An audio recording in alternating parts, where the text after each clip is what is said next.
Praise the Lord. இயேசுவின் ரத்தம் ஜெயம். தினமும் இயேசு நிகழ்ச்சிக்கு உங்களை கர்த்தராகிய இயேசு கிறிஸ்துவின் நாமத்தில் வரவேற்கிறேன். செய்தியின் தலைப்பில் இயற்கையான தயவு, இயற்கைக்கு அப்பாற்பட்ட தயவு. ஆதார வசனம் கொலேசியர் 3:23-24 வசனங்கள். நீங்கள் கர்த்தராகிய கிறிஸ்துவை சேவிக்கிறதினாலே சுதந்திரமாகிய பலனை கர்த்தராலே பெறுவீர்கள் என்று அறிந்து எதை செய்தாலும் அதை மனுஷருக்கென்று செய்யாமல் கர்த்தருக்கென்றே மனப்பூர்வமாய் செய்யுங்கள். கிருபை பெற்றவர்களே, பரிசுத்த ஆவியானவருக்கு 25 பெயர்கள் வேதத்தில் கொடுக்கப்பட்டுள்ளன. அவற்றில் ஒன்று கிருபையின் ஆவி. தேவன் அருளும் இந்த கிருபையின் ஆவியின் மூலமாகத்தான் நமக்கு தேவ தயவும் மனுஷ தயவும் கிடைக்கின்றது. கிருபை என்பது தேவனுடைய வல்லமை. இந்த கிருபை நம் மீது பிரகாசிப்பதால் மனுஷர் நம்மை ஏற்றுக்கொள்கிறார். நமக்கு தெரியாது நம் மீது கிருபை பிரகாசித்து கொண்டிருக்கிறது. மனுஷ கண்களுக்கு தெரியாது. மக்கள் நன்மை செய்கிறார். இதுதான் தயவு என்பது. தேவன் நம் மீது பிரகாசிக்கிறார். மனுஷருடைய கவனத்தை நம் மீது திருப்புகிறார். இந்த ஒளி, இந்த பிரகாசம் மெய்யானதுதான் என்றாலும் இது சாதாரணமாக மனுஷீக கண்களுக்கு புலப்படுவது இல்லை. இந்த விதமான தயவு பெற்ற மனிதர்களுக்கு பிறர் ஏன் தங்களிடம் தயவு பாராட்டுகிறார்கள் என்ற காரணம் கூட தெரியாது. ஏன் மற்றவர்களை விடுத்து தங்களை தெரிந்து கொள்கிறார்கள்? ஏன் தங்களை விரும்புகிறார்கள், ஏற்றுக்கொள்கிறார்கள், நம்புகிறார்கள், அங்கீகாரம் தருகிறார்கள், அவர்களோடு இருப்பதற்கு ஆசைப்படுகிறார்கள் என்பதெல்லாம் தெரியாது. ஆனால் இந்த நன்மையிலெல்லாம் அவர்களுக்கு நடப்பதற்கு காரணம் தேவன் அவரது கிருபையின் பிரசன்னத்தை அவர்கள் மேல் பிரகாசிக்க பண்ணுவதே ஆகும். இதுவே இயற்கைக்கு அப்பாற்பட்ட தயவாகும். பிற மனுஷர்களின் அங்கீகாரத்தையும் ஏற்றுக்கொள்ளப்படுதலையும் அடைய முயற்சி செய்து அழுத்து கலைத்து முற்றிலும் சக்தி இழந்து போகிறோம். நீங்கள் சந்திக்கும் ஒவ்வொருவருக்கும் ஏற்றார் போல நடந்து அதன் மூலம் அவர்கள் உங்களை ஏற்றுக்கொள்ள வேண்டும் என்று எதிர்பார்க்காதீர்கள். இதுதான் இயற்கையான தயவு என்பது. பிறரை கவர்வதற்காக நீங்கள் போலியாக வாழ வேண்டிய அவசியமில்லை. இப்படிப்பட்டவர்கள் மேலாளர் பார்க்கும்போது பக்காவாக வேலை செய்வார்கள். அவர் இல்லாத போது வேறு விதமாக வேலை இருக்கும். இவர்கள் மனிதர்கள் தயவை, அங்கீகாரத்தை நாடுபவர்கள், தேடுபவர்கள்.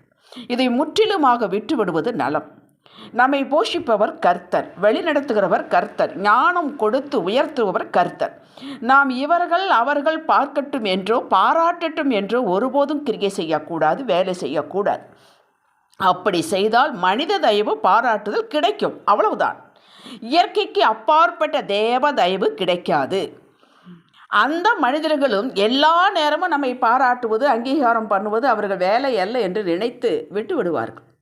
சேலரி அந்த முதலாளி தான் கொடுக்கிறார். ஆகவே அவருக்கு உண்மையாக இருக்க வேண்டும், வாங்குகிற சம்பளத்திற்கு உண்மையாக உழைக்க வேண்டும் என்பது பலரது கருத்து. இது கருத்தோடு நின்று விடுகிறது. நல்ல கருத்து, கொள்கைதான். ஆனால் நம்முடைய ரிசோர்ஸ் எல்லாம் ஆண்டவர் தான். அவர்தான் இந்த வேலையை கொடுத்தார், இந்த பிஸ்னஸை ஆரம்பித்து கொடுத்தார். தமிழ்நாடு கவர்மெண்ட் சம்பளம் கொடுத்தாலும் நம்முடைய எஜமானர் இயேசுவே. இதற்காக மேல் அதிகாரிகளை மதிக்காமல் இருக்கக்கூடாது. மேலான அதிகாரத்தை மதிக்க வேண்டும் என்றுதான் வேதம் சொல்கிறது. இன்று ஆவியானவர் நமக்கு உணர்த்தி சொல்வது, நீ என்ன வேலை செய்தாலும் அது நான் கொடுத்து எனக்காக செய். நான் கொடுத்தது.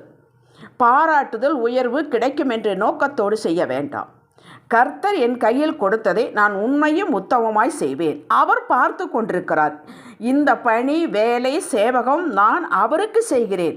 எனக்கு உயர்வு, போஜனம், அந்தஸ்து அவர் கொடுப்பார் என்ற போக்கில் செய்யும்போது, என்ற நோக்கில் செய்யும்போது இயற்கைக்கு அப்பாற்பட்ட தயவு உங்கள் மேல் வந்து தங்கும். யோசேப்பு ஜெயிலில் இருக்கும்போது பானபத்திரக்காரன் சொப்பனத்திற்கு அர்த்தம் சொல்லி அப்படியே நடந்தது. யோசேப்பு முழுக்க தேவன் தன்னை கவனித்து கொண்டிருக்கிறார் என்ற ரீதியிலேயே எந்த இடத்தில் வைத்தாலும் வேலை செய்தான். இந்த இடத்தில் ஆதியாகமம் 40:14 வசனத்தில், நீ வாழ்வடைந்திருக்கும் போது என்னை நினைத்து என் மேல் தயவு வைத்து என் காரியத்தை பார்வோனுக்கு அறிவித்து இந்த இடத்திலிருந்து என்னை விடுதலையாக்க வேண்டும் என்று யோசேப்பு பானபத்திரக்காரிடம் ஒரு தயவு கேட்டான். பாருங்கள், அவன் யோசேப்பிற்கு செய்வான் என்ற நோக்கத்தில் யோசேப்பு உதவி செய்யவில்லை. ஆனாலும் உதவி கேட்டான். கர்த்தர் யோசேப்பு இந்த இடத்தில் ஃபெயிலாகிவிட்டான் என்று ஒதுங்கி கொள்ளவில்லை. தேவன் யோசேப்பிற்கு மிக உயர்ந்த கிருபை வைத்திருந்தார். அதை அவன் அடையாமல் சாதாரண ஆசீர்வாதம் கிருபை பெறுவதை தேவன் விரும்பவில்லை. பானபாத்திரக்காரனுக்கு மறதி வர செய்து விட்டார் கர்த்தர். அதுக்கப்புறம் நடந்தது நீங்கள் அறிவீர்கள். ஊழியம் செய்தாலும் சரி, யாருக்காவது உதவி செய்தாலும் சரி, யாருக்காவது வேலை செய்து கொடுத்தாலும் சரி, எந்த நன்மைகள் செய்தாலும் சரி, அல்லது வேலையே செய்து கொடுத்தாலும் சரி, சம்பளத்திற்கு செய்தாலும் சரி, உங்களால் இயன்ற அளவிற்கு சிறப்பாக மனமாற தேவனுக்கென்று செய்யுங்கள். விளைவை, ரிசல்ட்டை தேவனிடத்தில் விட்டுவிடுங்கள். இனி நீங்கள் சுபாவமான இயற்கையான தயவை நாட வேண்டாம். அதற்கு பதிலாக இயற்கைக்கு அப்பாற்பட்ட தயவை பெற்றுக்கொள்ளப் போகிறீர்கள். ஜெபிக்கலாம். தகப்பனே, சேவகம் உமக்கு, பலன் உம்மிடத்திலிருந்து வரும் என்ற நோக்கில் எங்கள் கைகளுக்கு நேரிடுவதை செய்வோம். இதனால் கிடைக்குமா கிடைக்காதா என்ற சந்தேகத்திற்கு இடமில்லை. நீர் இரட்டிப்பாய் கொடுத்து இதை அங்கீகரிக்க தேவன் என்பதை இயேசுவின் நாமத்தில் அறிக்கை செய்கிறோம் எங்கள் அருமை பிதாவே. ஆமேன். ஹல்லேலூயா.